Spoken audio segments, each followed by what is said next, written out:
এর মধ্যে কে জীবিত আছে? আল্লাহ তাআলা অর্ডার করবেন। এবার জিবরাইল বলবে, আল্লাহ, এই দুনিয়ার মধ্যে এখন তো দেখতেছি ইবলিসটা এদিক সেদিক খুব দৌড়াদৌড়ি করতেছে। আল্লাহ কয় এটা এখন মেরে ফেলবে। কার অবস্থা? সাধারণ মরণ হবে না, স্বাভাবিক মরণ হবে না, এটার মরণ হবে বড় কঠিন, ডাবল শাস্তি দিয়া দিবি। কারণ হলো এটাই আমার মুমিন বান্দারে কম জ্বালান জ্বালায় নাই। এবার ইবলিসের মরণ হয়ে যাবে। আবার আল্লাহ ডাক দিয়া বলবে, দেখ কে আছে? কয় আল্লাহ, এই দুনিয়ার মধ্যে তোমার ফেরেশতারা ব্যতীত আর কাউকে দেখা যায় না। আল্লাহ তাআলা এবার ফেরেশতাদের বলা, ফেরেশতাদের মেরে ফেলো। মারতে মারতে যখন শেষের দিকে চলে যাবে, এমন সময় আল্লাহ ডাক দিয়া বলবে, আজরাইল কোথায়? একটু তদন্ত করে দেখো দুনিয়ার জমিনে কে আছে আর কে নাই। আজরাইল তদন্ত করে রিপোর্ট দেবে, আল্লাহ, এই দুনিয়ার মধ্যে জিবরাইল, মিকাইল, ইসরাফিল, আমি আজরাইল, আর হুয়াল হাইয়ুল কাইয়ুম, চিরস্থায়ী চিরঞ্জীব তুমি আল্লাহ। এই পাঁচজন ব্যতীত এই দুনিয়ার জমিনে আর কেউ না। কয়জন আছে? কথা বলেন। এবার আল্লাহ তাআলা ডাক দিয়া বলবে, আজরাইল, জিবরাইলকে ধরো। মুহূর্তের মধ্যে জিবরাইল নাই হয়ে যাবে। আবার আল্লাহ ডাক দিয়া বলবে, মিকাইলকে ধর। আজরাইল, জিবরাইলকে ধর, মিকাইলকে ধর, ইসরাফিলকে ধর। তিনজন শেষ হয়ে গেল। এবার আবার পুনরায় আল্লাহ ডাক দিয়া বলবে, আজরাইল, এই দুনিয়ার মধ্যে দেখো তো কে আছে আর কে নাই। আজরাইল ডাক দিয়া বলবে, আল্লাহ, ডানে বামে সামনে পিছনে উপরে নিচে তুমি আর আমি আর তুমি ছাড়া এই দুনিয়ার জমিনে কেউ নাই। আল্লাহ বলবেন, আজরাইল, এবার তোমার বেলা, তুমিও মরে যাও। এবার আপনারা বুঝে থাকলে বলেন তো, আজরাইলেরও মরণ হবে কি হবে না? হবে। কি বলো, কি মরণ হবে? তাহলে তো মরতে হবে, কারণ সবার মরতে হবে। কথাটি কার? আজরাইল এতদিন মানুষ মারছে, এক সময় কারো মৃত্যুর স্বাদ গ্রহণ করতে হবে। আল্লাহর বান্দারা আল্লাহ তাআলার কাছে আজরাইল অনুনয় বিনয় করে, আল্লাহ, আমাকেও যে মৃত্যুর স্বাদ গ্রহণ করতে হবে, এই কথাটা যদি আমি আগে জানতাম, অন্তত এই দায়িত্বটা আমি নিতাম না। কারণ আমি জানি মরণ যন্ত্রণা কত কঠিন।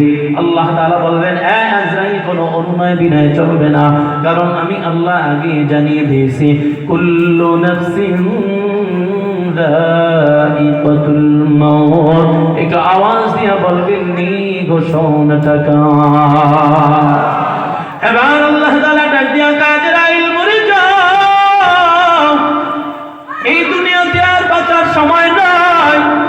আমি আল্লাহ আগে জানিয়ে দিয়েছিলাম, যার জীবন আছে তার মরণ আছে, কাজেই তুমিও বাঁচতে পারবে না। যাও যাও, তুমিও মরে যাও। আজরাইলের মরণ হয়ে যাবে। মরণটা কেমন হবে? নবী বলে, উম্মত জানো, আজরাইলের মরণের সিস্টেম আল্লাহ তাআলা তারে শিখিয়ে দিবে। আজরাইল জান্নাত আর জাহান্নামের মাঝখানে দাঁড়াইয়া এমন জোরে একটা চিৎকার মারবে, ওই আওয়াজের সাথে সাথে আজরাইলের রূহটা চলে যাবে, জমিনের মধ্যে লাশটা পড়ে যাবে।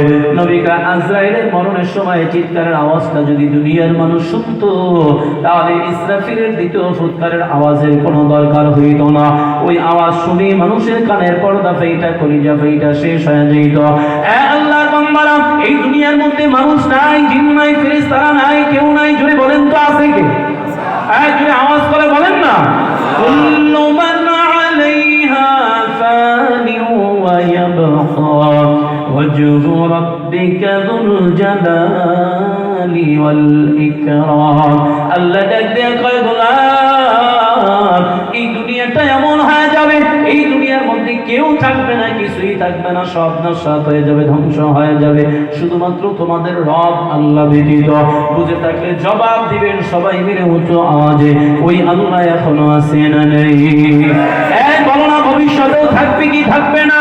আল্লাহ যখন দেখবে কেউ নাই, কেউ নাই, আবার পুনরায় আল্লাহ ডাক দিয়া বলবে, ইসরাফিল, উঠো। তৃতীয় নম্বর সিংহাটার মধ্যে আওয়াজ দিয়া দাও।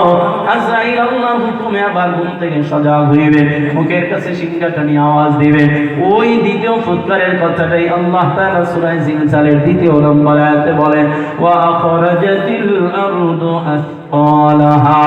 আল্লাহ ডাক দিয়া কয়, একদিকে ইসরাফিলের আওয়াজ, অন্যদিকে আল্লাহ জমিনকে বলবে, হ্যাঁ জমিন, আমি আল্লাহ তোমার ভিতরে যাকে যেখানে গচ্ছিত রেখেছিলাম আমার আমানতগুলো আমার কাছে ফিরাইয়া দাও।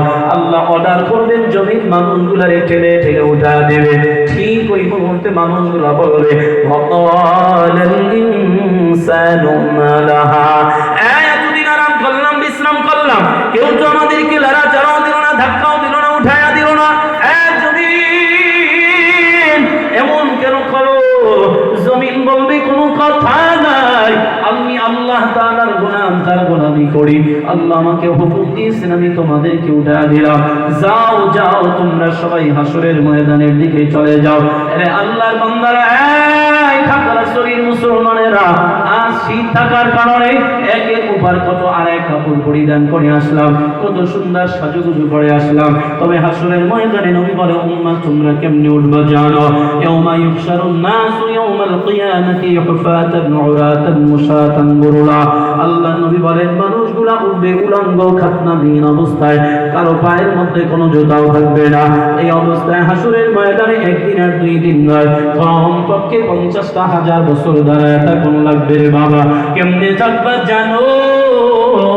নবী জানায়, উম্মত ওই দিন এমন একটা অবস্থা হবে জানো, 2 পায়ের তালুর নিচে যতটুকু জায়গা থাকবে। আল্লাহর বান্দারা, আল্লাহ নবী জানায়, উম্মত 50,000 বছর দাঁড়ায় থাকুন লাগবে। আল্লাহ নবী বলেন, 2 পায়ের তালুর নিচে যতটুকু জায়গা থাকবে, এর থেকে 1 ইঞ্চি জায়গা আল্লাহ কোনো মানুষকে দিবে না। আরে মুসলমান, এই যে যথেষ্ট পরিমাণ জায়গার জন্য ব্যবস্থা করা হলো, এর মধ্যে আমরা আসার পরে কেউ আসন দিয়ে বসলাম, এরপরে পা ব্যথা হয়ে গেলে পা সোজা করে দেই, আবার যদি সমস্যা হয় পা গুলো আবার গুছায় বসি, বলে এক এক সময় এক এক ধরনের আসন পদ্ধতি গ্রহণ করে। এরপরেও দেখা যায় বয়ানের পরে মোনাজাত দিলে যখন শেষ মুহূর্তে মানুষ উঠে দাঁড়ায়, অনেকের পায়ের মধ্যে জিন ধরা যায়, মানে জিজি কাটে, এমন হয় অবাস হয়ে যায়, পা স্বাভাবিক না হওয়া পর্যন্ত সামনে কদম দেওয়া যায় না। কথা বলেন ঠিক কি না? কি বলে, জিনজি বলে নাকি? জি। মানে এমন হয় যেন পা অবাস হয়ে গেছে, আর পা দেওয়া যায় না, স্বাভাবিক হয়, এরপরে হাঁটে।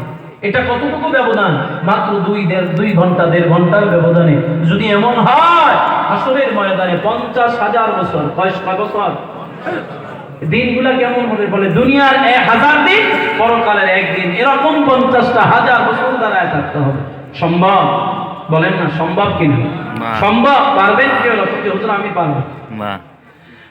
আল্লাহর বান্দারা, নবী জানায়, উম্মত হাসরের ময়দানে 50,000 বছর দাঁড়ায় থাকুন লাগবে, কেউ কোনো কথাও বলতে পারবে না, কিছু করতেও পারবে না। তবে হে মুমিন, শুনে নাও, তোমাদের জন্য আল্লাহ তাআলার পক্ষ থেকে সুসংবাদ।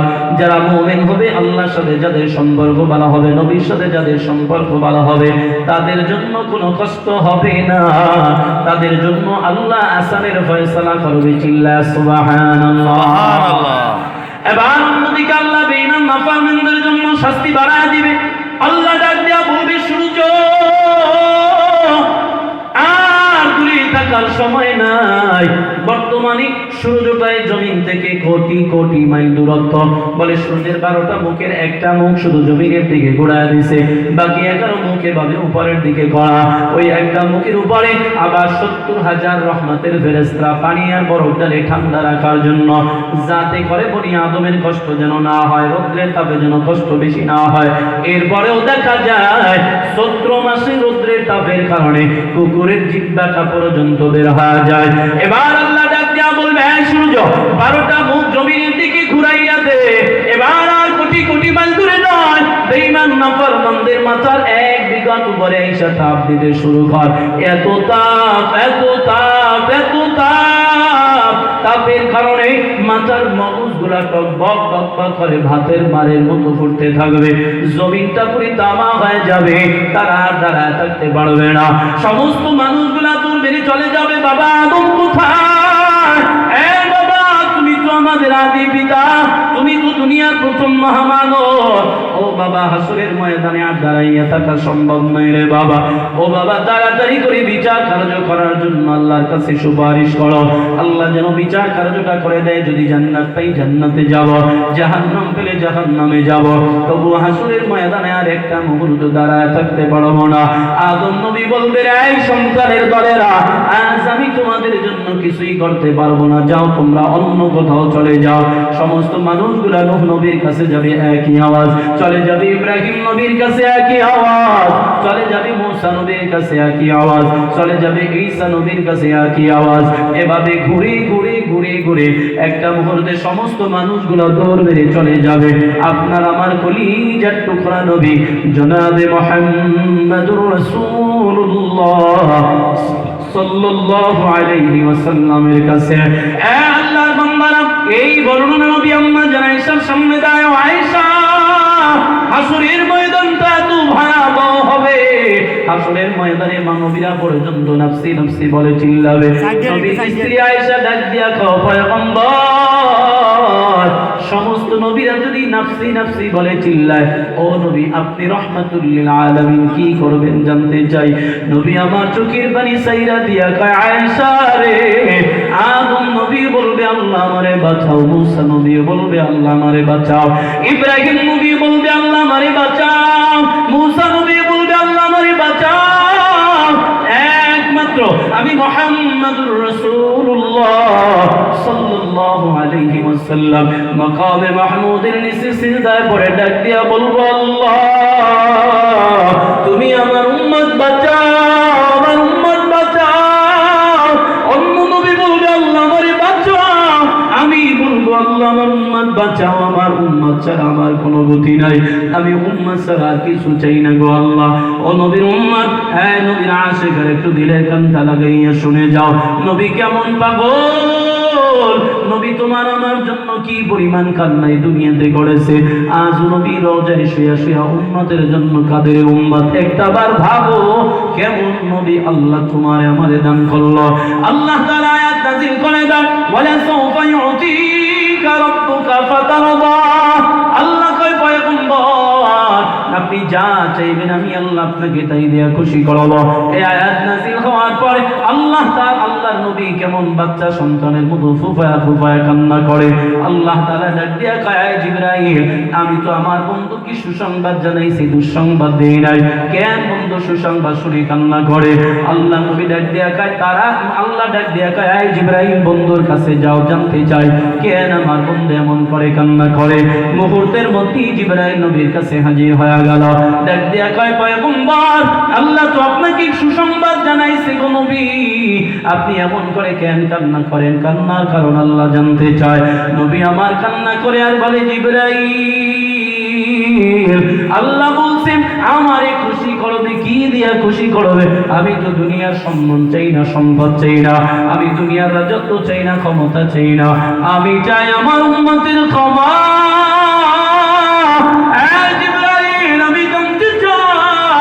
আমার উম্মতের ব্যাপারে আল্লাহ কি ফয়সালা দিয়েছে স্যার আমার জানার কিছুই নাই। আল্লাহ নবী কথা বলার পর আল্লাহ ডাক দিয়ে কয়, হাবিব আমার চোখের পানি ছেড়ে কাঁদবেন না গো নবী, আপনার কান্না সহ্য হয় না, আপনি একটা বারের জন্য কাঁদবেন না। শুনেন আপনার উম্মতের ব্যাপারে কি ফয়সালা হলো। হাসরের ময়দানে বিচার কার্য করার পরে আপনার কাছে জিজ্ঞেস না করে আপনার একটা উম্মতরে আমি আল্লাহ জাহান্নামের উপরে সাইরা দিব না। একটু চিল্লায়া বলেন না আল্লাহু আকবার। এলাকার মুসলমান, নবীর আশিক, নবী উম্মতের জন্য কত পাগল। আল্লাহ নবী জানায়, উম্মত এই দুনিয়ার মধ্যে মানুষ যখন মৃত্যুর সন্নিকট সময় চলে আসে, বলে বয়স বেশি হয়ে যায়, তখন মানুষ দুনিয়া নিয়ে বেশি ভাবে, আমি মারা যাওয়ার পরে আমার সন্তান খাবে কি, করবে কি, আমার স্ত্রীর কি হবে। মানুষ বলে মৃত্যুর আগে শুধু দুনিয়া নিয়ে ভাবে, দুনিয়া নিয়ে ভাবে। আর আমার নবী মৃত্যুর সময় উম্মত নিয়ে ভাবে। রে উম্মত, নবী উম্মতের কথা মরণের সময় বলতে পারে নাই। আল্লাহ নবীর ইন্তেকালের আগ মুহূর্তে দুজন ফেরেশতা নবীর হুজরার সামনে এসে দাঁড়ায়। জিবরাইল অনুমতি নিয়ে নবীর হুজরার ভিতরে ঢুকা আল্লাহ নবীকে ডাক দেয়া কয়, হাবিব আপনার ঘরের বাইরে একজন ফেরেশতা অপেক্ষমান দাঁড়ায় আছে অনুমতির অপেক্ষায়। অনুমতি না দেওয়া পর্যন্ত সে আপনার ঘরে ঢুকবে না। এটাই হলো তার জীবনের প্রথম সফর আপনার কাছে, আর জীবনে কোনোদিন আসে নাই। আমার নবী ডাক দিয়া কয়, জিবরাইল আমি অনুমতি দিলাম আসার জন্য, আসতে বলো। আজরাইল নবীর অনুমতি নিয়া আল্লাহর নবীর হুজরার ভিতরে ঢুকে নবীকে সালাম আনতে জিজ্ঞেস করেন, ও নবী আপনি কেমন আছেন? এই মুহূর্তে আল্লাহ জানতে চাইলেন। আল্লাহর নবী আল্লাহ শুকরিয়া আদায় করলেন। এরপরে জিবরাইল আজরাইল ডাক দিয়া কয়, আল্লাহর হাবিব আল্লাহ তাআলা আমাকে দুইটা ইখতিয়ার নিয়ে আপনার কাছে পাঠাইছে। এই দুইটার মধ্যে আপনি যে কোনো ইখতিয়ার যেটা মন চায় সেটাই গ্রহণ করতে পারেন। এক নম্বরে আপনার মন চাইলে আপনি দুনিয়ায় থেকে যেতে পারেন, মন চাইলে আপনি আবার আল্লাহর দিদারেও চলে যেতে পারেন। আপনি নবী অনুমতি না দেওয়া পর্যন্ত আপনার রূহ কবজ করার ক্ষমতা আল্লাহ আমাকে দেয় নাই। একটু জবান খুলে বলা যাবে সুবহানাল্লাহ। এই আমার কাছে এসে জিজ্ঞেস করবেন, কবিনি মৌলবী গাতি সব নিতে কথা কয় না? হ্যাঁ, নবীর কাছে বলছে নবী আপনি অনুমতি না দিলে আপনার রূহ কবজ করার পাওয়ার ক্ষমতা আল্লাহ আমাকে দেয়। সুবহানাল্লাহ বলে। সুবহানাল্লাহ। কষ্ট হইতেছে কি খুব? আল্লাহর বান্দারা আল্লাহ নবী ডাক দেয়া কয়, জিবরাইল এতদিন আমি দুনিয়ায় ছিলাম, এই যে আমার উম্মতের দেখাশোনা আমি নবী নিজে করেছিলাম, আমার হাতে দায়িত্ব ছিল। আমি নবী চলে যাব, কোনো দুঃখ নাই। আমি চলে যাওয়ার পরে দুঃখ হলো আমার উম্মতের ভালো মন্দ দেখাশোনা কে করবে? কথাটা শুনি নবী চোখের পানি ফালায়া কান্নায় ভেঙে পড়ল। আল্লাহ ডাক দিয়া কয়, হাবিব কাঁদবেন না, আপনি কোনো চিন্তা করবেন না। আপনি নবী আমার দিদারে চলে আসবেন, আপনার উম্মতের ভালো মন্দ দেখাশোনার দায়িত্বটা আমি আল্লাহ নিজ হাতে নিয়ে নিব। সুবহানাল্লাহ। এবার আল্লাহ নবী শুকরিয়া আদায় করলেন, খুশি হয়ে গেলেন। নবী ডাক দিয়া কয়, জিবরাইল আমি তো 2 নম্বরটা যেটা তুমি বলছিলা আল্লাহর দিদারের জন্য আমি ওইটাই কবুল করে নিলাম, পছন্দ করলাম। আমার মালিক আমার দিদারের অপেক্ষা আমি আর এই দুনিয়ায় একটা মুহূর্ত থাকতে চাই না, তাড়াতাড়ি করে তুমি আমার রূহটা কবজ করে নাও। এই কথা বলার পরে আজরাইল কেবল নবীর বুকের উপরে হাতটা রাখলো। নবী আমার ডাক দিয়া কয়, আজরাইল রে আমার মনে হয় বহুত পাহাড়টারে আমার বুকের উপরে চাপাইয়া দিছো, এতটা ভারী ভারী বোঝা বোঝা মনে হয়। আজরাইল সরাইয়া নিয়া ডাক দেয়া কয়, আল্লাহর হাবিব এই দুনিয়ার মধ্যে আপনার মৃত্যুর মতো সহজ মৃত্যু কারোই নয়। ও নবী এই কথাই যদি আপনি বলেন তাহলে কেমনে হবে? আমি তো কোনো প্রকারের কষ্ট আপনাকে দিতে চাই না, গো নবী আপনি আমাকে মাফ করেন। নবী আমার ডাক দেয়া কয়, আজরাইল রে মৃত্যুর যে কত যন্ত্রণা মরণওয়ালা সারা কেউ জানে না। আজরাইল আমার কোনো কষ্ট নাই, এর থেকেও যদি বড় কষ্ট থেকে থাকে আমারে দে, তবু আমার উম্মতের মৃত্যুর সময় কষ্ট দিবি না, আমি নবী সহ্য করতে পারবো না। এই কথা বলে আর চোখের পানি ফালায় নবী আমার হাত উপরে উঠায় আর নামায়, আল্লাহুম্মা রফিকুল আলা, আল্লাহুম্মা রফিকুল আলা, আল্লাহুম্মা রফিকুল আলা বলে হাত নবী জমিনের মধ্যে ছেড়ে দেয়। নবী আর এই দুনিয়ায় নাই, নবী নাই, নবী নাই, নবী নাই। মদিনার অলিতে গলিতে ঘোষণা হয়ে গেল নবী আর এই দুনিয়ায় নাই। কথাটা শুনতেই বলি মদিনার মানুষগুলা কেমন যেন পাগলের মতো হয়ে গেল। হযরতে ওমর তরবারি নিয়ে দৌড়ায় আর দিয়া কয়, মদিনার লোকেরা যে বলবি আমার নবী নাই, আমি ওমরের তরবারে আঘাত থেকে বাঁচতে পারবি না, আমার নবী নাই, এই কথাটা আমি ওমরের কলিজায় বানাইতে পারি না। এবার ওমর তো পাগলের মতো হয়ে গেল, নবী নাই, আমার নবী মারা যায় নাই, নবী তো ঘুমায়। নবী মুসা নবীর মতো আল্লাহর সাথে কথা বলতে গেছে, তোরা কেউ বলবি না আমার নবী দুনিয়া থেকে চলে গেছে। হযরতে ওমর পাগলের মতো হইয়া দৌড়াদৌড়ি করে। নবীর কলিজার টুকরা সাহাবী হযরতে আবু বকর নিজের বাড়িতে চলে গেলেন নবীর সুস্থতা দেখে। সেখানে বসে শুনলেন নবী দুনিয়া থেকে বিদায় হয়ে গেছে। আবু বকর এতিমের মতো কান্না করে করে গেলে দূরে নবীর রওজার সামনে এসে দাঁড়ায়, নবীর হুজরার সামনে এসে দাঁড়াইয়া আম্মা জানদের থেকে অনুমতি নিয়া নবীর হুজরার ভিতরে ঢুকে আল্লাহ নবীর মাথা মুবারক মাথাটা মুবারক হাঁটু গেড়ে আবু বকর বসে বললেন, নিজের হাতে আল্লাহ নবীর চেহারার উপর থেকে চাদরটারে সরাইয়া আল্লাহ নবীর কপালের মধ্যে একটা চুমু দিয়া কান্নায় ভেঙে পড়লেন, ওগো আল্লাহর হাবিব, এই দুনিয়ায় যত সফর করেছে সমস্ত সফরের মধ্যে আপনার সঙ্গে ছিল আবু বকর, আজ আপনি কেন একা সফর রওনা করলেন আবু বকরের রেখে? এই কথা বলে হযরত আবু বকরের কান্না ঘর থেকে বের হইয়া হযরত ওমরকে ডাইকা ওমর, পাগলামি করিও না, নবী নাই, তুমি কি আয়াত শোনো নাই? ইন্নাকা মাইয়িতুন ওয়া ইন্নাহুম মাইয়িতুন। এরে ওমর, নবী তো চলে গেছে, কান্না করলো আর নবী ফিরে আসবে না।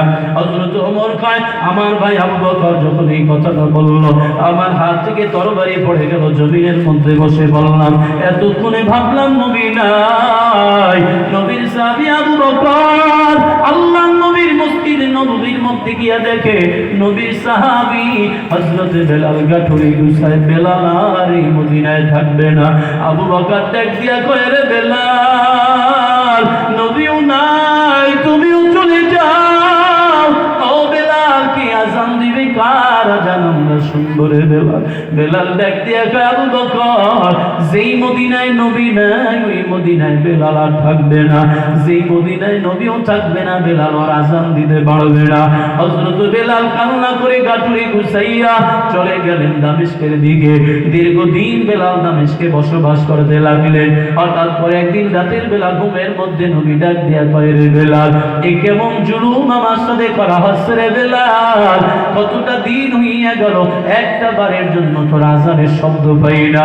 এরে বেলাল, তোর কি মনে চায় না আমি নবীর রওজার পাশে দাঁড়াই? রে বেলাল, হযরত বেলাল এই ঘুমের মধ্যে স্বপ্ন দেখা পাগলের মতো হয়ে গেল, নবী তো আমারে ডাকতেছে।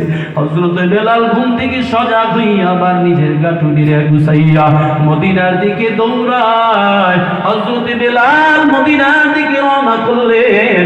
যাইতে যাইতে বেলাল মদিনার মধ্যে আগমন করলেন। মদিনার মানুষগুলো ঘর থেকে বের হয়ে আসলো, ছোট ছোট বাচ্চারা পর্যন্ত ঘর থেকে বের হয়ে গেল।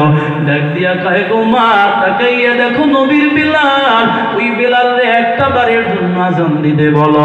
বেলাল যদি মদিনায় আবার আযান দেয়, মন বলে নবীও মনে হয় আবার মদিনায় ফিরে আসবে। গো মা, এ বেলাল, একটা বার আযান দিয়া শোনাও। সবার একই আওয়াজ, বেলাল আযান দাও। তোমার আযান শোনার জন্য সমস্ত মানুষ ঘর থেকে বের হয়ে আসছে। বেলালের জবান দিয়ে আওয়াজ, আমি আযান দিব না, নবী নাই, আমার আযান কে শুনবে, কার জন্য আযান দিব? হযরত বেলাল কান্না করে আর বলে, আযান দিব না। নবীর কলিজার টুকরা নাতি কয় হযরতে হাসান হুসাইন এসে কয়, বেলাল, তুমি একটু তাকাইয়া দেখো কত মানুষ তোমার আযান শোনার জন্য দাঁড়ায় আছে। ও বেলাল, একটা বার শুধু আযান দিয়া শোনাও। বেলাল হাসান হুসাইন রে দইরা জড়ায়া দইরা কান্নায় ভেঙে বলল, এরে হাসান ও হুসাইন, তোমাদের চেহারার দিকে তাকাইলে নবীর কথা স্মরণ হয়ে যায়, আমি আর সহ্য করতে পারি না। এবার হযরত বেলাল আযান দেওয়ার জন্য দাঁড়ায় গেল। আল্লাহু আকবার, আল্লাহু আকবার, আশহাদু আল্লা ইলাহা ইল্লাল্লাহ, আশহাদু আন্না মুহাম্মাদার রাসূলুল্লাহ। হযরত বেলাল আশহাদু আন্না মুহাম্মাদার রাসূলুল্লাহ বলতেই বেলাল অজ্ঞান হয়ে জমিনের মধ্যে টাস করে পড়ে গেল। বেলালের আর হুঁশ নাই। মদিনার মানুষেরা বেলালের মাথার মধ্যে হাত বুলায় বুলায় বেলালকে হুঁশে ফিরে আনলো। ডাক দিয়া কয়, ও বেলাল, তুমি আযান দিতে গিয়া আশহাদু আন্না মুহাম্মাদার রাসূলুল্লাহ বলতে গিয়া কেন জমিনের মধ্যে অজ্ঞান হয়ে পড়ে গেল? এবার বেলাল ডাক দিয়া কয়, মদিনার লোকেরা শুনো, আমি কেন অজ্ঞান হয়ে পড়েছি জানো? আমি যখন নবী থাকা অবস্থায় আশহাদু আন্না মুহাম্মাদার রাসূলুল্লাহ বলতাম, আর আমি ঘাটটা কিভাবে ডান দিকে ঘোরায় তাকায় দেখতাম, মিম্বরের মধ্যে বসে বসে নবী আমার দিকে তাকায় তাকায় আমার আযান শুনতো। আজ আমি ঘাট ঘুরাইয়া দেখি নবী নাই। আমি বেলাল সহ্য করতে করতে পারি নাই, কার জন্য আজান দিলাম, কি আমার আজান শুনলো? হযরত বেলাল জারিগুলা ধরে শক্ত করে কান্নায় ভেঙে পড়ল। ও নবী, আপনি কেন আমারে আবার মদিনায় ফিরায় আনলেন? আমি তো মদিনা ছেড়ে চলে গিয়েছিলাম আপনার বিরহ বেদনায়। আল্লাহর বান্দারা, নবীর উম্মত কত পাগল ছিল নবী উম্মতের জন্য। হাসরের ময়দানে মানুষ গিয়া বলবে, শুধু আল্লাহর হাবিব একটু তাড়াতাড়ি করে বিচার কার্য করার জন্য বলেন। কেউ আমাদের সাহায্য করলো না। আদম নবীও তারা দিল, মূসা নবীও তারা দিল, সমস্ত নবীরা তারা দিল। ও নবী, আপনি ছাড়া কেউ নাই, আপনি আমাদের জন্য একটু সাহায্য করেন। কথাটা শুনতেই নবী সিজদায় পড়ে ডাক দিয়া কয়, আল্লাহ তাড়াতাড়ি করে বিচার কার্য শুরু করে দাও। বান্দারা আর হাসরের ময়দানে দাঁড়ায় থাকতে পারে না। আল্লাহ তাআলা ডাক দিয়া বলবে, হাবিব আপনি মাথা উঠান, আপনার কান্না আমি নবী সহ্য করব না। আপনি বহু কেঁদেছেন মদিনায়, বহু কেঁদেছেন মক্কায়, আর কাঁদবেন না গো নবী। আপনি তাড়াতাড়ি করে মাথা উঠাবেন, যা বলবেন তাই হবে। আল্লাহ নবী কয়, বিচার কার্য শুরু করেন। হাসরের ময়দানের ভয়াবহতা সহ্য করা যায় না। এবার এই কথা শোনার সাথে সাথে আল্লাহ তাআলা বিচারের মঞ্চ কায়েম করবে। আল্লাহ হাসরের ময়দানের মানুষের দিকে একটা ভয়ঙ্কর নজর দিয়ে তাকায়া বলবে, এই হাসরবাসীরা, তোমরা আলাদা হয়ে যাও। এই নেককাররা তোমরা ডান দিকে চলে যাও, বেঈমানেরা তোমরা বাম দিকে চলে যাও। এবার আল্লাহ তাআলা আমলনামা ফিকে পারবে, কেউ আমলনামা ডান হাতে পাবে, কেউ বাম হাতে পাবে। আল্লাহ তাআলা ঘোষণা করবেন, ইকরা কিতাবাকা কাফা বিনাফসিকাল ইয়াওমা আলাইকা হাসিবা। আল্লাহ বলবে, আমলনামা পড়। এই হাসরবাসীরা, যার যার আমলনামা শেষে পড়ে পড়ে বিচার করবা, কে জান্নাতি কে জাহান্নামী। আমিও পড়ব না, আমার ফেরেশতারাও পড়বে না। আল্লাহ তাআলা যখন ঘোষণা করবে, ডান হাতে আমলনামা যারা পাবে তারা তো আনন্দ উল্লাস করবে, তারা লাফাবে আর বলবে, আল্লাহ আমি আমাদের আমলনামাটা পড়ি, তুমি একটু আমলনামাটা শোনো। আল্লাহ কয়, এই ডান হাতে আমলনামা পাওয়া দেওয়ালা বান্দারা, তোদের আমলনামা পড়ারও দরকার নেই, শোনারও দরকার নাই। তোরা তো গোল্ডেন এভারেস্টে পাস করেছো। فأما من أوتي كتابه بيمينه فسوف يحاسب حسابا يسيرا। আল্লাহ তাআলা ঘোষণা করবেন, তোমাদের আমলনামা পড়ার দরকার নাই। এই ডান হাতে আমলনামা পাওয়ানেওয়ালারা, যা আমি আল্লাহ তোদেরকে বিনা হিসাবে জান্নাতের মেহমান বানায় দিলাম। সুবহানাল্লাহ। এই কোন হাতে আমলনামা নিবি? কষ্ট হইতেছে কি? হ্যাঁ, শীত বেশি লাগে। আল্লাহ, ডান হাতে আমলনামা নেবেন। খারা খারা হাত তোলেন তো দেখি, ডান হাত। নারায়ে তাকবীর, মাশাআল্লাহ। সবাই নিব? এই সবাই নেবেন? নিতে হলে একটা কাজ করতে হবে, পারবেন তো ইনশাআল্লাহ? কি কাজ? পাহাড় কাটার কাজ দিতাম। সহজ একটা কাজ, আমল দিয়া যাব।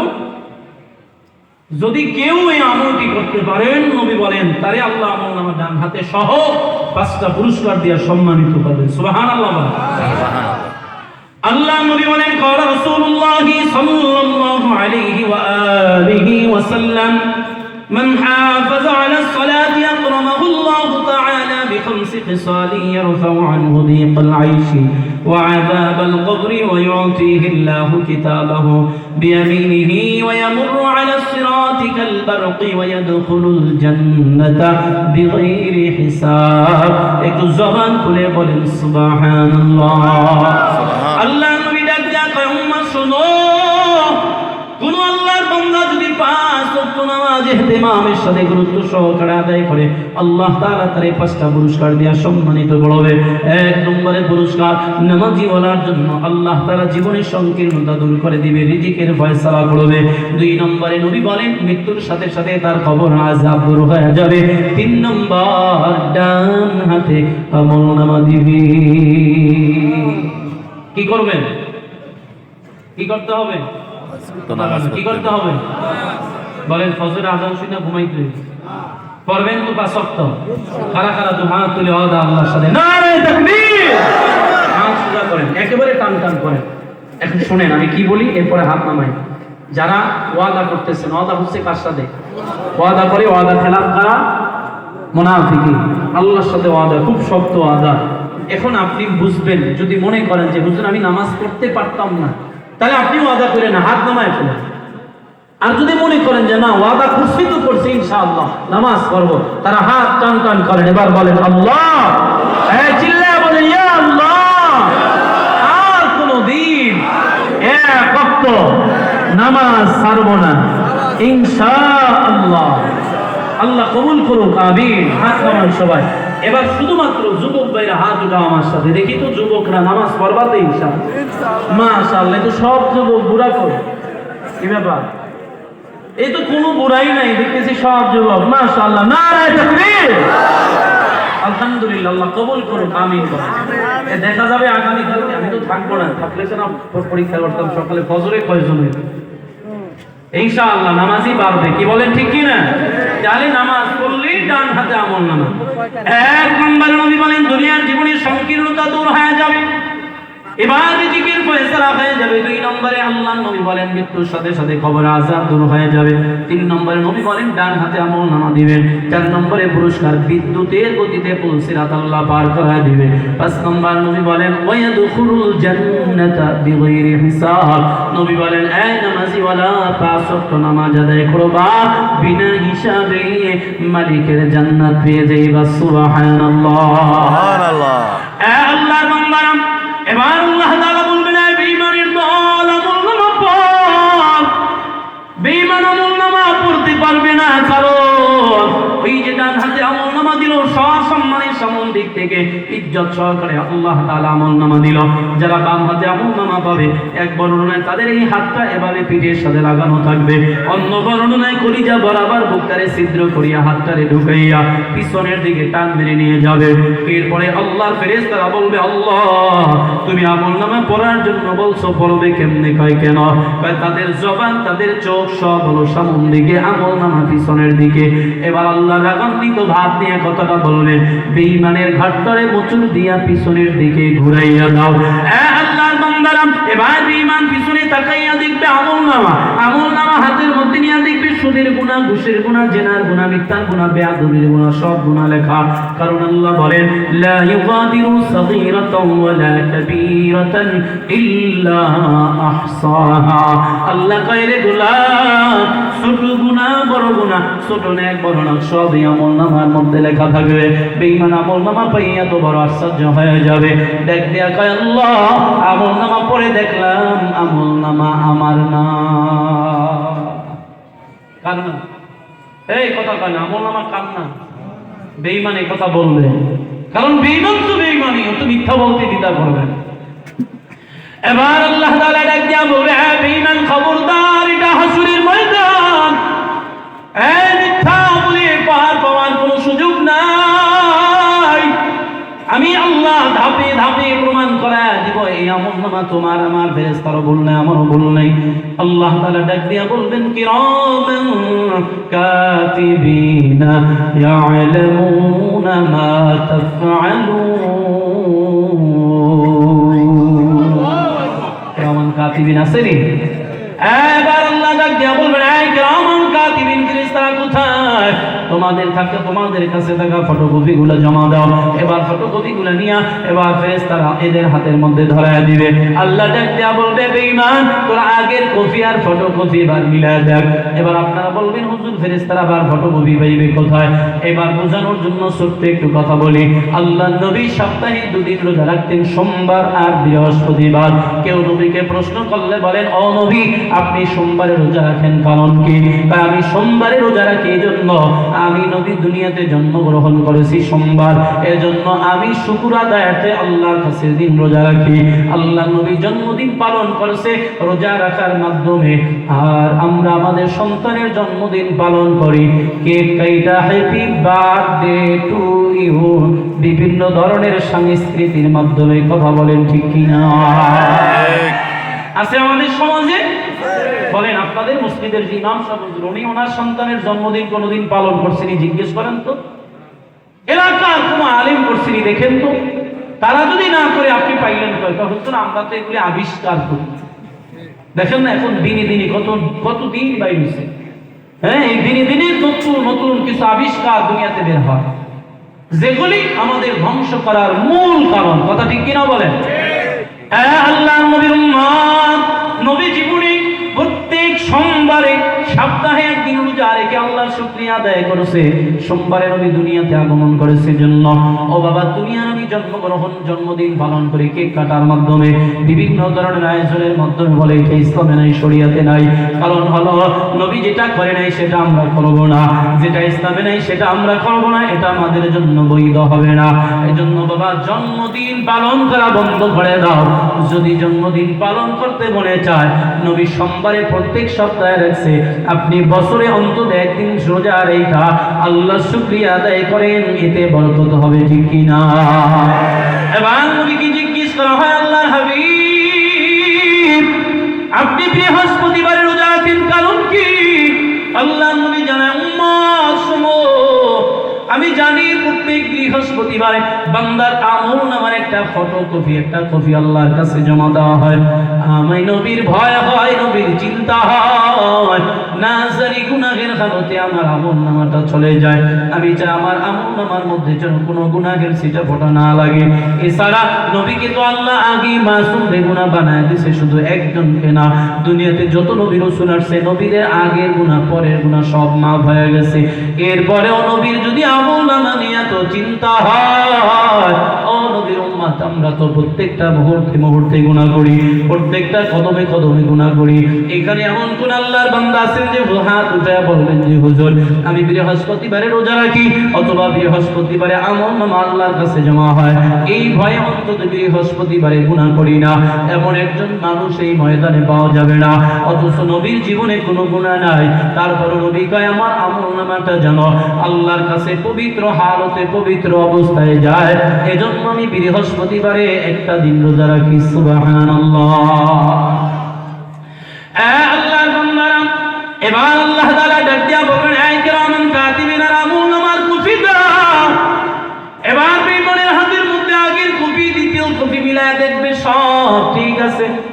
এবার বেঈমান আমল নামা পড়ে পড়ে শেষ পর্যন্ত সিদ্ধান্ত নিবে, আল্লাহ আমল নামার নাম দাম বাপ দাদা ঠিকানা সব ঠিক আছে, কিন্তু নিচে যেগুলা লেখছে এগুলা তোমার ফেরেশতারা লিখতে গিয়া ভুল লেখছে। নাউজুবিল্লাহ। এবার আল্লাহর আগুনিত হয়ে যাবে, বেঈমান খবরদার মিথ্যা বলবি না, আমি আল্লাহর ভুল নাই, আমার ফেরেশতাদের ভুল নাই, ভুল যা করছো সব তোরা করছো, তোর 14 গোষ্ঠী মিলা ভুল করছে, আমার ফেরেশতারা ভুল করে নাই। এবার আল্লাহ তাআলা কয় ধৈর্য ধর, আমি আল্লাহ তোর ভিতর থেকে প্রমাণ বের করে দিব। এখানে যারা যুবক ভাইরা আছে এই তরজমাটা তারা আগে ভালো করে বুঝবে। কয় কম্পিউটার যারা চালায় বা কম্পিউটার সম্পর্কে যাদের ধারণা আছে, কম্পিউটার একটা ব্যাকআপ ফাইল আছে, ওই ব্যাকআপ ফাইলের মধ্যে বিগত বছরের অনেক কিছু ফাইল এটার মধ্যে জমা রাখা যায়। মনে করেন এই মাহফিল 12 বছর ধইরা 12 বছর আগে যেই দিন যেই তারিখে মাহফিল হয়েছিল, এই পোস্টার যেই দোকান থেকে করা হয়েছিল, ওই কম্পিউটার ওয়ালা যদি বাইসা থাকে, কম্পিউটার যদি থাকে, ইমাম সাহেব হুজুর গিয়ে বলবে তোমার দোকান থেকে অমুক বছর এত সালের এত তারিখে একটা পোস্টার বানাইছিল অমুক জায়গার এই নামে, দেখো তো আছে কিনা। কম্পিউটার ওয়ালা দুইটা টিপ দিয়ে বলবে দেখেন এইটা কিনা, একেবারে মুহূর্তের মধ্যে বের করে দিতে পারবে, কথা ঠিক কিনা? আল্লাহ তাআলা বলেন ওয়াকুল্লা ইনসানিন আলজামনাহু তাইরাহু ফি উনুকিহি ওয়া নুখরিজু লাহু ইয়াওমাল কিয়ামাতি কিতাবান ইয়ালকাহু মানশুরা। আল্লাহ কয় গোলাম খবরদার, মানুষ যদি কম্পিউটারের ব্যাকআপ ফাইলের মধ্যে বিগত দিনের ফাইল জমা করে রাখতে পারে, তোর 40 বছর 80 বছরের জিন্দেগির ব্যাকআপ ফাইল আমি আল্লাহ তোর ভিতরেই জমা করে রাখবো। এই যে এখানে আল্লাহ তাআলা একটা মেমরি কার্ড লাগায় দিলেন, ব্যাকআপ ফাইল ফিট করে দিলেন, এটার মধ্যে সব জমা হয়ে থাকবে। হাসরের ময়দানে বান্দা যখন অস্বীকার করবে, প্রিন্টের মেশিনের মধ্যে টিপ দিলে যেমন ফটোকপিগুলো বের হয়ে যায়, আল্লাহ বলবেন আমিও তোমারে টিপ দিব, এখানে যা আছে সব তোমার গলার মধ্যে ঝুলে যাবে, সব আমি স্পষ্ট দেখতে পারবো, সেদিন তুমি অস্বীকার করতে পারবে না। এবার আল্লাহ সেই কাজটাই করবেন, বেঈমান দেখা বলবে আল্লাহ আমি জানি আমি নাফরমান, আমি আমল নামা মানি না, আমি তোমার জাহান্নামের আযাব সহ্য সহ্য করতে পারবো না। আল্লাহ কয় তুই যতই অনুনয় বিনয় করো কোনো কাজ হবে না। আমি আল্লাহ তোরে বহু সুযোগ দিয়েছিলাম দুনিয়ায়, আমার নবীরা বুঝাইছে, ওলামায়ে কেরাম বুঝাইছে, কোনো কাজ হয় নাই। এবার আল্লাহ তাআলা অস্বীকার করার কারণে, আমলনামা অস্বীকার করার কারণে আল্লাহ রাগান্বিত হইয়া বলবেন অকুল, আল্লাহ তাআলা বলবেন, আল্লাহ তাআলা বান্দার জবানটারে বন্ধ করে দিবেন। এবার আল্লাহ তাআলা বলবেন তোমার হাত বলে দিবে, পা বলে দিবে, এক কথায় প্রত্যেকটা অঙ্গ প্রত্যঙ্গ বলে দিবে কোথায় কি করেছেন, কোন সময় কি করেছেন। এলাকার মুসলমানের যুবক বৃদ্ধ বাবা, এই পর্দার অন্তরে আমরা জানে না, গুনাহটা করার আগে ভাবো আল্লাহ দেখেন, ফেরেশতারাও দেখেন। এই যে জমিনের মধ্যে বসে বসে বয়ান শুনতেছে, জমিনের ব্যাপারে আল্লাহ এই সূরা জিলজালের মধ্যে বলেন ইয়াউমা ইযিন তুহাদ্দিসু আখবারাহা। আল্লাহ জমিনকে হাসরের ময়দানে বলবে, জমিন তুমি তোমার বৃত্তান্ত বলা শুরু করে দাও। এই জমিন সব বলে দিবে, সত্য মিথ্যা ভালো মন্দ বলে দিবে। এই জমিন ডাক দিয়া বলবে, আল্লাহ জামতলি বাজার মসজিদের সামনের ময়দানে নিচে ঠান্ডা জমিন, কার্পেটের উপরে বৈশা বৈশা তোমার এই বান্দারা তোমার করণের কথা শুনছিল আর কান্না করছিল। ও আল্লাহ, আমি বললাম এরা ইমানদার, এদেরকে তুমি মাফ করে দাও। আল্লাহ তাআলা জমিনের সাক্ষী গ্রহণ করে নিবে, আবার এই জমিন আপনার গুনাহের কথাগুলো বলে দিবে। এজন্য বাবা হাতে পায়ে ধরে বলে গেলাম, লম্বা চূড়া আলোচনা শেষ করা সম্ভব নয়, মাত্র কয়েকটি আয়াতের ব্যাপারে কথা বললাম। এর উপরে আল্লাহ আমল করার তৌফিক দান করুক, চিল্লায় পড়েন আমিন। আল্লাহর বান্দারা, সর্বশেষ এই কথাটা আবার বলি, ফামান ইয়ামাল মিসকালা যাররাতিন খায়রান ইয়ারা ওয়া মান ইয়ামাল মিসকালা যাররাতিন শাররান ইয়ারা। যাররা পরিমাণ নেক আমল যদি করে থাকেন আল্লাহ দেখবেন, বিচার হবে, বিনিময় পাবেন। যাররা পরিমাণ গুনাহ যদি হয় এটার বিচার হবে, এটার জন্য আল্লাহ শাস্তি দিবেন। আরে আল্লাহর বান্দারা, এই যুবক, সর্বপ্রথম কথা ছিল ও এই আল্লাহর বান্দারা আল্লাহকে ভয় করো। এরপরে সুযোগ বুঝে ইবাদত করলে চলবে না, সুখে দুঃখে সর্ব অবস্থায় আল্লাহ শুকরিয়া আদায় করতে হবে, ইবাদত করতে হবে। মা বাবার সাথে বেয়াদবি করবা না, নবীকে কষ্ট দিও না, নবীর সুন্নাত অনুসরণ করো, নবীকে ইত্তেবা করো, নবীকে অনুসরণ করো, নিজের জীবনটাকে নবীর রঙে রঙিন করো, আল্লাহ তাআলার হুকুম মেনে চলো, উলামায়ে কেরামের সুহবতে থাকো, ওয়াজ মাহফিল কোরআন হাদিসের আলোচনা বেশি বেশি শুনবা, পাঁচ ওয়াক্ত নামাজ আদায় করবা, জীবন পরিবর্তন হয়ে যাবে।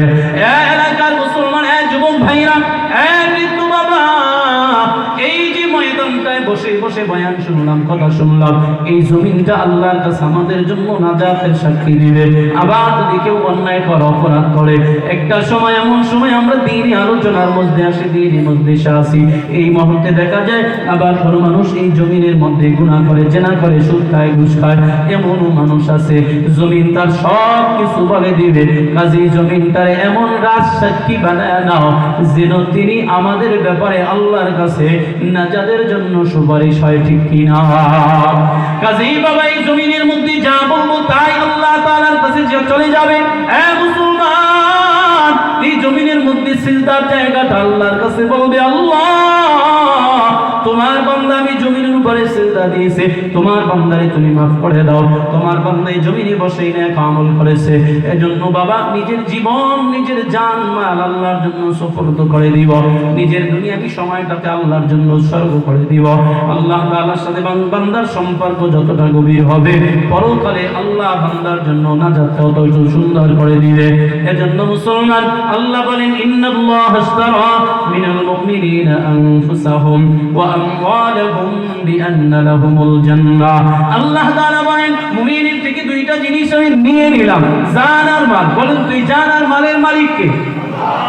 জোরে বলেন, আমার এই জীবনের মালিক কে? আমার যে সম্পদ উপভোগ করতে, সেই সম্পদ দেওয়ার মালিক কে? আল্লাহ কয় গোলাম, জান মাল নিয়ে নিলাম, বিনিময়ে জান্নাত তোমার কাছে দিয়ে দিলাম। এজন্য কে কে আছেন এই জান আর মালের বিনিময়ে আল্লাহর কাছ থেকে জান্নাত নেবেন, তারাই শুধুমাত্র দুটো হাত আল্লাহকে দেখায় দেয়, জবান খুলে নারে তাকবীর। এই জান আর মাল কার জন্য? আল্লাহর জন্য। আল্লাহ কবুল করো। এজন্য বাবা এই মাহফিল হওয়াতে আপনারা খুশি না বাজার? সবাই খুশি।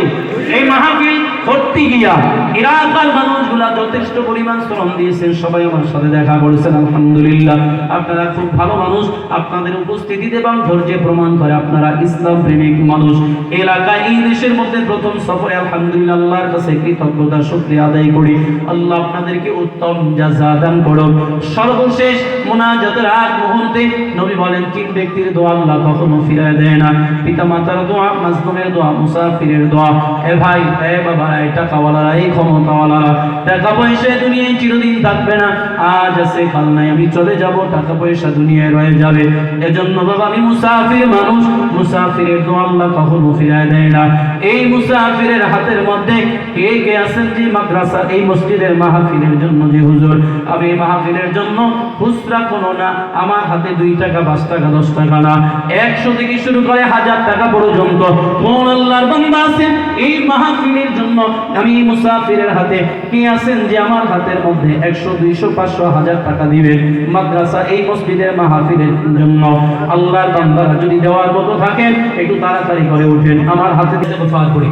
আস্তাগফিরুল্লাহ আল্লাযী লা ইলাহা ইল্লা হুয়াল হাইয়ুল কাইয়্যুম ওয়া আতুবু ইলাইহি لا حول ولا قوة إلا بالله العلي العظيم اللهم صل على محمد النبي الأمي وآله وسلم تسليما كثيرا الحمد لله رب العالمين والصلاة والسلام على أشرف الأنبياء والمرسلين وعلى آله وأصحابه أجمعين इलाही गर की दरिया ए गुनाह तुम्ही दानी वक़द हस्ती गवाह बुजुर्गों की नहीं हमको जरूरत गुलाम अपना बना ले ऐ खुदाया या अरहमर राहिमीन या अरहमर राहिमीन व या রব্বুল আলামিন, আল্লাহ গভীর রাত পর্যন্ত তোমার বান্দারা তোমার মহব্বতে, কোরআনের মহব্বতে দীর্ঘক্ষণ পর্যন্ত বসে বসে বয়ান শুনলো গো আল্লাহ। শেষ বিদায় বেলা দেওয়ার মতো কিছুই নাই ও আল্লাহ, তোমার কাছে কোনো জিনিসের অভাব নেই গো মাওলা। দয়া করে মায়া করে সকলের দিলেন নেক তামান্না তুমি পূরণ করে দাও রব্বুল আলামিন। আয় আল্লাহ, গুনাহের বোঝা মাথায় নিয়ে বড় আশা নিয়ে তুই হাত বাড়াইলাম, খালি হাতে ফিরাইও না, গুনাহগার বলে তারা দিও না রে আল্লাহ। আয় আল্লাহ, সর্বকালীন সেরা মানব হযরত উলামায়ে কেরামদেরকে নিয়ে হাত উঠাইলাম, দাড়ি পাকা মুরব্বিদেরকে নিয়ে হাত উঠাইলাম। আয় আল্লাহ, মাদ্রাসার তালিবুল ইলম, কোরআনের হাফেজ ছাত্র ভাইরা হাত উঠাইছে। আয় আল্লাহ, বাইতুল্লাহ তাওয়াফ করনেওয়ালা ব্যক্তিরা হাত উঠাইছে। ও আল্লাহ, কত যুবক ভাইরা, কত মাসুম বাচ্চারা হাত উঠাইছে।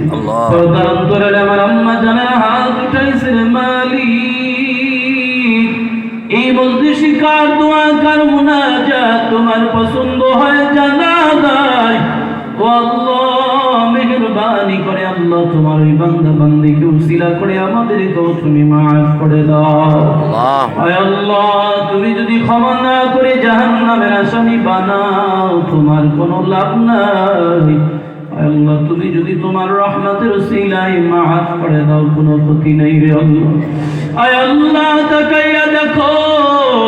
আয় আল্লাহ, মুসাফিরের নাই 2টা হাত বাড়াইছে মালিক। ও আল্লাহ, তুমি দয়া করে মায়া করে মাফ করে দাও। ও আল্লাহ, তুমি আমাদেরকে তোমার খাস গোলাম হিসেবে কবুল করে নাও, আখিরি জামানার নবীর উম্মত হিসেবে মাফ করে দাও।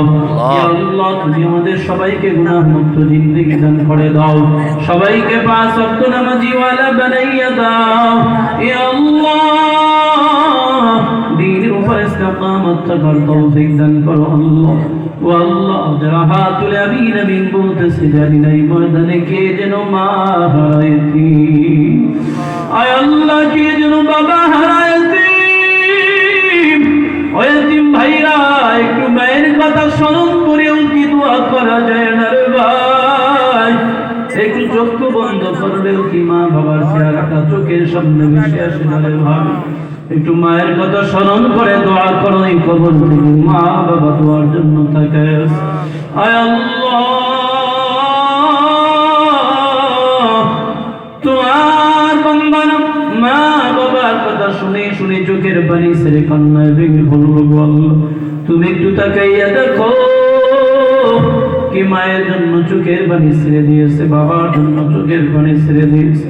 ও আল্লাহ, এতিম সন্তানরা কতদিন মাস বছর বেরিয়ে গেল, মাকে দেখতে পায় না। মায়ের কবরের পাশে দাঁড়াইয়া দাঁড়াইয়া কবর জিয়ারত করে, জানে না অন্ধকার কবরে কেমন আছে তার মা। আয় আল্লাহ, এতিম সন্তানের দোয়া মোনাজাত ফিরাইয়া দিও না রে আল্লাহ। এতিম সন্তানদের চোখের পানি দেখেও কি তোমার মায়া হয় না রে আল্লাহ? মেহেরবানি করে আল্লাহ, তুমি সকলের মা বাবার কবর জান্নাতের বাগান বানাইয়া দাও রব্বুল আলামিন। আয় আল্লাহ, কবরে জান্নাতি নাজ নেয়ামত দ্বারা ভরপুর করে দাও। আয় আল্লাহ, কবরে জান্নাতি বিছানার ব্যবস্থা করে দাও রব্বুল আলামিন। এলাকার মধ্যে যত মুর্দিগান কবরে শায়িত আছে, প্রত্যেকের কবরে হাদিয়া পৌঁছা দাও, কবরগুলো জান্নাতের বাগান বানাইয়া দাও। এ আল্লাহ, আমাদের আব্বা আম্মা যারা জীবিত দুনিয়ায় আছেন, আল্লাহ তাদের হায়াতের মধ্যে বরকত দিয়া দাও। কলিজার টুকরা সন্তান, স্ত্রী, আত্মীয় স্বজন, ভাই বন্ধু সবাইকে কবুল করে নাও রব্বুল আলামিন। আয় আল্লাহ, মেহেরবানি করে এই মাহফিল তোমার আদালতে কবুল করে নাও। ওসিলা এলাকার মানুষকে তুমি হেদায়েত দান করে দাও। আয় আল্লাহ, মাহফিল তোমার আদালতে কবুল করে নাও। প্রত্যেক বছর যেন সফলতার সাথে মাহফিল করতে পারে তৌফিক দিয়া দাও রব্বুল আলামিন। আল্লাহ, মাহফিলের জন্য যারা দান করলো সকলের দানগুলো কবুল করে নাও। যারা শ্রম দিল, সময় দিল, বুদ্ধি দিল, আল্লাহ সকলের সমস্ত ত্যাগগুলো তুমি কবুল করে নাও। আল্লাহ, তাদেরকে উত্তম প্রতিদান দান করে দাও। সবাইকে দ্বীন ও ইসলামের জন্য কবুল করে নাও। আল্লাহ, সকলের কামাই রুজিতে বরকত দিয়ে দাও। ব্যবসায়ী ভাইদের ব্যবসার মধ্যে বরকত দিয়ে দাও। অভাবীদের অভাব দূর করে দাও। ঋণগ্রস্তদের ঋণ পরিশোধ করার তৌফিক দান করে দাও।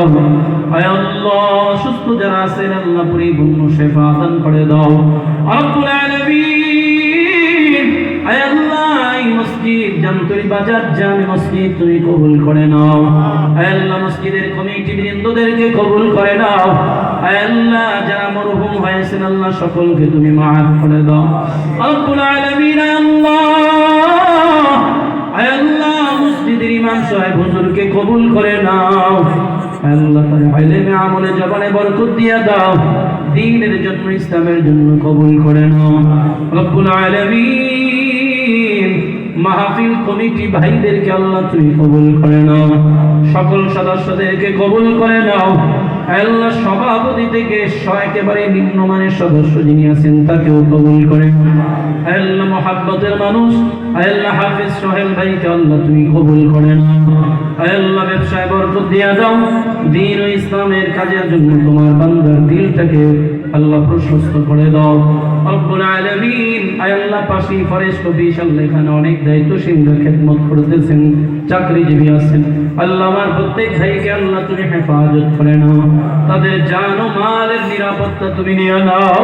আয় আল্লাহ, আনসার ব্যাটালিয়ন ভাইরা যারা এই পুরা পাহাড়ি এলাকার মধ্যে দায়িত্ব পালন করে, ও আল্লাহ, আমার ভাইদেরকে তুমি কবুল করে নাও। সকল প্রকারের বিপদ আপদ থেকে হেফাজত করে নাও। আল্লাহ, এই অফিসে একজন দায়িত্বশীল বেলাল ভাই, তোমার দেশি মানুষ আল্লাহ, আমার ভাইকে কবুল করে নাও। তার আব্বা আম্মাকে মাফ করে দাও ইয়া রাব্বাল আলামিন। অনেকে মা বাবার জন্য দোয়া চেয়েছে, কবুল করে নাও রব্বুল আলামিন। তোমার দরবারে ফরিয়াদ আল্লাহ, এই দেশের আল্লাহ দেশ ও মাটির মানুষ ছিলেন, সকলের আপনজন ছিলেন আল্লাহ, তোমার বান্দে বেগম জিয়া আল্লাহ দুনিয়ার মায়া ত্যাগ করে দুনিয়ায় বেশ খেদমত করে দ্বীন ও ইসলামের জন্য খেদমত দিয়ে দিয়ে তোমার বান্দি তোমার কাছে শহীদ হয়ে গেছে, চলে গেলেন। আল্লাহ, তুমি তোমার বান্দিকে চিরদিনের জন্য নাজাতের ফয়সালা করে দাও রব্বুল আলামিন। আয় আল্লাহ, দীর্ঘদিন যাবত অসুস্থ অবস্থায় ছিলেন হাদিসে আছে অসুস্থতা দিয়ে বান্দার গুনাহকে মাফ করানো হয়। আল্লাহ এই অসুস্থতাকে উসিলা করে তাকে ক্ষমা করে দাও, তার খবরটাকে জান্নাতের বাগান বানায় দাও। মরহুম জিয়াউর রহমান সাহেবকে আল্লাহ তুমি মাফ করে দাও। রব্বুল আলামিন আল্লাহ, এখানে অনেক উলামায়ে কেরাম আছেন আল্লাহ, অনেক মসজিদ মাদ্রাসার দায়িত্বশীলরা আছেন, খতিব সাহেবগণ, মুহতামিম সাহেবগণ আছেন, ওস্তাদ মহোদয়গণ আছেন। আল্লাহ প্রত্যেককে তুমি কবুল করে নাও, সকলের ইলমে আমলে জীবনে বরকত দিয়ে দাও। রব্বুল আলামিন আরিফুল ইসলাম ভাই অত্যন্ত মহব্বত করেন, আল্লাহ কবুল করে নাও। ইয়া আল্লাহ, আমি অদম গুনাহগারকে তোমার দ্বীনের জন্য কবুল করে নাও। আয় আল্লাহ, নিজের ভিতর থেকে অহংকারে হিংসা মৃত্যু ভাব দূর করে দাও, শারীরিক সুস্থতা দান করে দ্বীন ও দ্বীনের খিদমতের জন্য কবুল করে নাও। চলতি পথে সকল ধরনের বিপদ আপদ বালা মুসিবত দুর্ঘটনার হাত থেকে হেফাজত করে নাও। اللهم أعني على ذكرك وشكرك وحسن عبادتك يا حي يا قيوم يا ذا الجلال والإكرام। সবাই জবান করে বলুন রব্বির রহমহুমা কামা রাব্বায়ানি সগীরা। রব্বির রহমহুমা কামা রাব্বায়ানি সগীরা ওয়ারহামনা মা'আহুম বিরহমাতিকা ইয়া আরহামার রাহিমিন। আসসালামু আলাইকুম ওয়া রাহমাতুল্লাহ।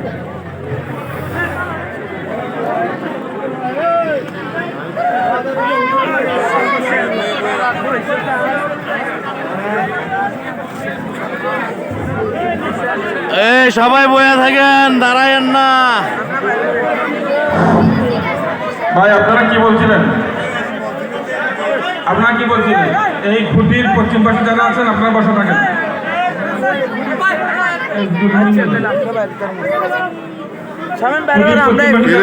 তাড়াহুড়া করছ কে? দাঁড়া, সবাই তো মারিব। যারা মসজিদের ভিতরে আছেন আপনারা ভিতরে থাকেন। কিরে সব তোদের কোন সময় তোমার তুমি হারিকা জ্বালায় খুঁজি। হ্যাঁ আব্দুল্লাহ